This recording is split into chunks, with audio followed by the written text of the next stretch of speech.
এবার তোর কুঞ্জখানা সবাই মিলে সাজাবো।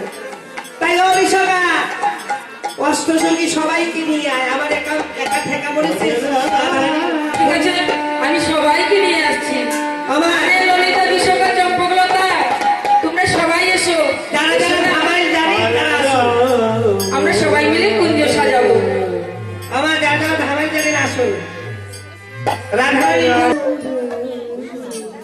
ওই আমার আসবে সেব কালিয়া সইরে, তোমরা কুঞ্জ সাজাও আইসা। সবাই আসুন। আসবে সেব কালিয়া সইরে, কুঞ্জ সাজাও গিয়া।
Rama Rama